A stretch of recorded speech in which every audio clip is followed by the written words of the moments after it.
பேனில் பேனை வச்சு ஒரு 1/4 கப்பு வெள்ளை எள்ளு அதை நல்லா வறுத்து எடுத்துக்கிறோம். எள்ளோட கலர் மாறுற வரைக்கும் வறுத்து எடுத்துக்கிறோம். நல்லா வெடித்து வரும், அந்த ஸ்டேஜ் வரைக்கும் நல்லா வறுத்து எடுத்துக்கிறோம்.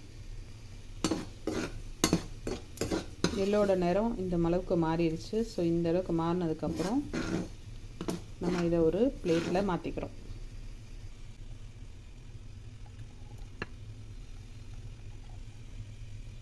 அதே பண்ண ஒரு 1/4 கப்பு கடலைப்பருப்பு இதையும் நல்லா வறுத்து எடுத்துக்கிறோம்.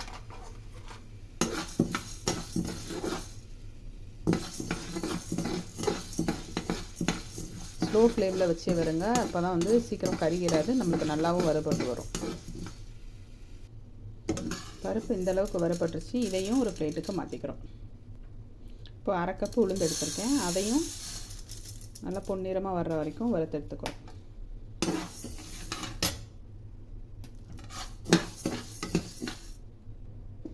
உளுந்து பார்த்திங்கன்னா தெரியும், இந்த அளவுக்கு செவக்க வறுந்துருச்சு, வாசனையும் நல்லா வருது. இப்போ இந்த ஸ்டேஜில் இதையும் ஒரு பிளேட்டுக்கு தான் மாற்றிக்கிறோம்.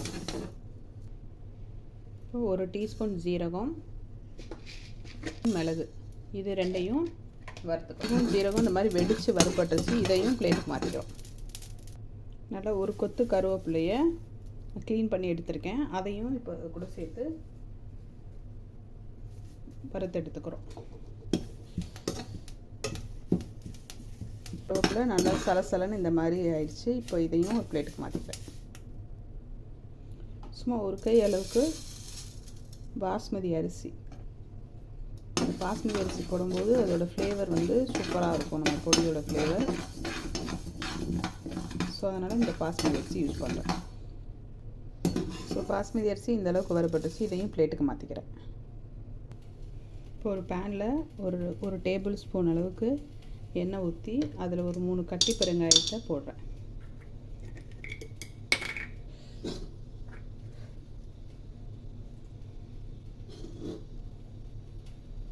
ஸோ கட்டி பெருங்காயம் இந்த அளவுக்கு வறுபட்டுருச்சு. இதை தனியாக எடுத்து வச்சிடுறேன். வந்து 20 வரமிளகாய் சேர்த்துக்கிறேன்.